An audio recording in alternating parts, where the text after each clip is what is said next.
આજે આપણે ધોરણ 9 વિષય ગણિત ચેપ્ટર નંબર 2 બહુપદીઓમાં ઉદાહરણ નંબર 2 આજે આપણે ભણવાના છે કે જેની રકમ છે નીચે આપેલી બહુપદીઓનું મૂલ્ય બહુપદીની ચલની સામે દર્શાવેલ કિંમતો માટે શોધો। એટલે કે આપણને બહુપદી આપેલી છે, એની સામે એક મને જે છે વેલ્યુ આપેલી છે, મૂલ્ય આપેલું છે, અને આ મૂલ્ય આપણે આ બહુપદીમાં મૂકી અને કિંમત શોધવાની છે। જો આખી જે રકમ સમજજો કે આ બહુપદીની આગળ જે આપણે ચલની કિંમત માટે જે મૂલ્ય મૂકવાની વાત કરી છે, ચલની જે કિંમત છે દર્શાવેલી એમાં મૂકવાની અને ત્યારબાદ કિંમત શોધવાની છે। એટલે કે કિંમત શોધો, શું મેળવવાનું છે? કિંમત શોધો। તો આપણને જે કીધું શું તો કે x બરાબર 1 આગળ, એટલે કે તમને જ્યાં જ્યાં x દેખાય, સમજો જ્યાં જ્યાં તમને x દેખાય ત્યાં 1 મૂકવાની વાત કરવાની છે। તો x દેખાય ત્યાં 1, આ 5, x દેખાય ત્યાં 1, પણ એનો પાછો શું કરવાનો? વર્ગ, ઓછા ના ઓછા 3, પાછો x આવ્યો ત્યાં શું મૂકવાનું છે? 1 અને વત્તા 7। શું કર્યું આપણે? x બરાબર 1 આગળ આપણે મૂલ્ય શોધવાની શરૂઆત કરી દીધી। હવે જો 5 એમને 1 નો વર્ગ શું થાય તો કે 1, બાકી બધું એમને 3, 1 વત્તા 7। હવે 5 એકુ 5, 3 એકુ 3, પણ જો ઓછે વત્તે ઓછા, કેમ કે 3 અને 1 નો ગુણાકાર આપણે કર્યો, એમાં 3 ની નિશાની ઓછા છે અને 1 ની નિશાની વત્તા છે, તો શું થાય? ઓછે વત્તે ઓછા, 3 એકુ 3 અને વત્તા 7। આપણે અગાઉ જે છે એ કોષ્ટક આપણે બતાવ્યો હતો, ફરી પાછો આપણે કોષ્ટક દોરી લઈએ નિશાની વાળો।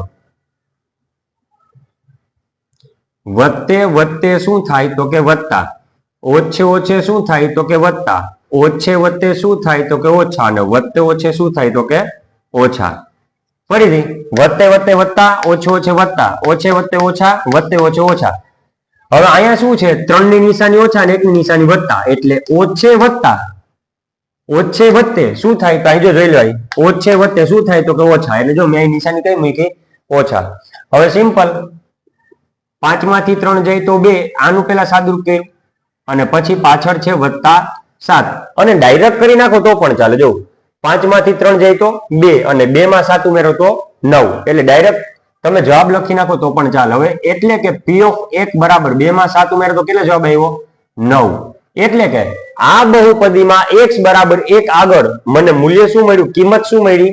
9। p ઓફ 1 બરાબર 9, એટલે કે x ની જગ્યાએ 1 મૂકવાથી બહુપદીનું મૂલ્ય, બહુપદીની કિંમત મને મળી 9। હવે સેમ વસ્તુ આપણે આમાં જોઈએ, તેથી q ઓફ y બરાબર 3y ની 3 ઘાત ઓછા 4y વત્તા વર્ગમૂળમાં 11, જ્યાં y બરાબર 2 આગળ, એટલે કે જ્યાં જ્યાં તમને y જોવા મળે ત્યાં 2 મૂકવાના છે। તો જો q y ની જગ્યાએ 2, 3 y ની જગ્યાએ 2, પણ એનો પાછો શું છે? ઘન, ઓછા 4 y ની જગ્યાએ તો કે 2 અને વત્તા વર્ગમૂળમાં 11, 3 એમને। હવે વર્ગ અને ઘન આવડવા જોઈએ ભાઈ। 2 ની 3 ઘાત એટલે 2 નો ઘન થાય 8, ઓછા બાકી બધું એમને 4 ગુણ્યા 2 વત્તા વર્ગમૂળમાં 11। હવે જો 3 8 24, ઓછે વત્તે ઓછા, જો ઓછે વત્તે ઓછા, કેમ કે 4 અને 2 નો આપણે ગુણાકાર કરવાનો છે, તો 4 ની નિશાની ઓછા છે અને 2 ની નિશાની વત્તા છે, તો ઓછે વત્તે ઓછા 4 2 8 અને વત્તા વર્ગમૂળ 11। જો વર્ગમૂળ 11 નું કાંઈ નહીં થાય, એ આપણે જવાબમાં કિંમતમાં છેક સુધી હાલ્યું આવશે। હવે 24 માંથી 8 તમે કાઢો તો કેટલા આવશે? 24 માંથી 8 બાદ કરો તો આવશે 16, અને પાછળ વર્ગમૂળ 11 એમને વત્તા વર્ગમૂળ 11। આ ક્યારે કિંમત મળી? જ્યારે મેં બહુપદીમાં y ની જગ્યાએ 2 મૂક્યું ત્યારે, એટલે કે q ઓફ 2 બરાબર 16 વત્તા વર્ગમૂળ 11, આ આપણી કિંમત મળી કહેવાય, કિંમત શોધવાની વાત કરીને। હવે એ જ રીતે p ઓફ t બરાબર રકમ છે 4t ની 4 ઘાત વત્તા 5t ની 3 ઘાત ઓછા t ની 2 ઘાત વત્તા 6। હવે t બરાબર a આગળ, એટલે જ્યાં જ્યાં તમને t દેખાય છે ત્યાં શું મૂકવાનું છે? a। તો જો p ઓફ t ની જગ્યાએ a, 4 ટી ની જગ્યાએ એ, પણ એની પાછી કેટલી ઘાત છે એ મૂકવાની 4 ઘાત વત્તા 5 ટી ની જગ્યાએ એ, પણ એની પાછી કેટલી ઘાત છે 3 એ મૂકવાની, ઓછા ટી ની 2 ઘાત ટી, ટી એટલે અહીં કોણ છે એ, એની કેટલી ઘાત 2 અને વત્તા 6.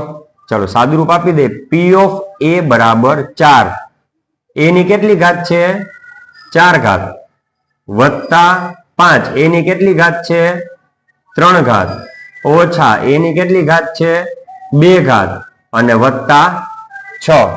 પી ઓફ એ બરાબર 4 એની 4 ઘાત વત્તા 5 એની 3 ઘાત ઓછા એની 2 ઘાત વત્તા 6 આપણને કિંમત મળી. હવે આનાથી આગળ સ્ટેપ આપણે કરી શકતા નથી, એનું કારણ છે જોવું, જે ચલપદ છે ને એની બધાની જુદી જુદી ઘાત છે, ઘાતાંક અલગ. આ ચલપદ એ એની 4 ઘાત, આ ચલપદ એ એની 3 ઘાત, આ ચલપદ એની ઘાત કેટલી છે 2, 4 ઘાત 3 ઘાત 2 ઘાત, એટલે કોઈ ઘાતાંક સરખો નથી. જો સરખો ઘાતાંક હોત ને તો આપણે સાદુરૂપ આપણે આગળ લઈ જાત, પણ અહીંયા બધાય ઘાતાંક જે છે ચલપદના એ અલગ અલગ છે, એટલે આ આપણો શું થઈ ગયો જવાબ, એટલે કે કિંમત આપણે મળી કહેવાય. હવે ઉદાહરણ નંબર 3 આપણે જોઈએ કે ચકાસો કે -2 અને 2 બહુપદી x વત્તા 2 ના શૂન્યો છે કે નહીં. આપણે ચકાસવાનું કીધું. હવે જો પેલા તો આપણને બહુપદી કઈ આપી x વત્તા 2, તો જો p ઓફ x બરાબર x વત્તા 2, મેં એ બહુપદીને નામ આપી દીધું. કયું નામ આપ્યું? p of x. તમે q ઓફ x નામ આપો તો પણ ચાલે, એટલે મેં p ઓફ x બરાબર x વત્તા 2, આ જે છે ને આપણી બહુપદી છે. હવે મને બે આંકડા આપ્યા -2 અને 2, તો સૌ પ્રથમ આપણે છે ને -2 આગળ ચકાસીએ, એટલે આ જે છે ને એ જ રીતના ગણવાનો છે. એટલે x બરાબર -2 આગળ પેલા શું લખવાનું, x બરાબર -2 આગળ, એટલે કે જ્યાં જ્યાં તમને x જોવા મળશે ત્યાં તમારે -2 મૂકવાના થશે. તેથી p of x sorry x ની જગ્યાએ શું મૂકવાની વાત આવી આપણે -2, તો x ની જગ્યાએ મૂકશું -2 બરાબર, x ની જગ્યાએ શું મૂકશું -2 અને વત્તા 2 તો હતા જ. તેથી p ઓફ -2 બરાબર, જો ઓછે વત્તે ઓછા, ઓછા એટલે બાદબાકી, 2 માંથી 2 જાય તો 0, એટલે p ઓફ -2 બરાબર શું મળ્યું 0. હવે નિયમ સાંભળી લો, જો કોઈ મૂલ્ય બહુપદીમાં મૂકવામાં આવે, જો કોઈ મૂલ્ય બહુપદીમાં મૂકવામાં આવે અને જો જવાબ 0 મળે તો 0 છે. સાવ સિમ્પલ. જો જવાબ 0 મળે તો 0 છે. ક્લિયર? તો જો અહીં શું લખાય, અહીં આપેલ બહુપદી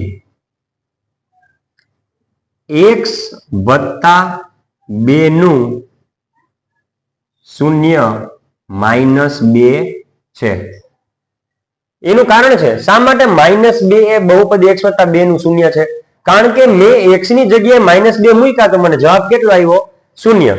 હવે આનું છે ને બીજું કઈ રીઝન નથી. આ શું કહેવા માંગે ખબર, જો આપણે x ની જગ્યાએ -2 મૂક્યા તો જવાબ 0 આવે તો 0 છે, ને જો 0 જવાબ ન આવત તો 0 ન હોત.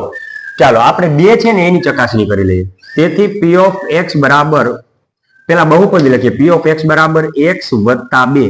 હવે કેની આગળ આપણે વાત કરી, x બરાબર 2 આગળ.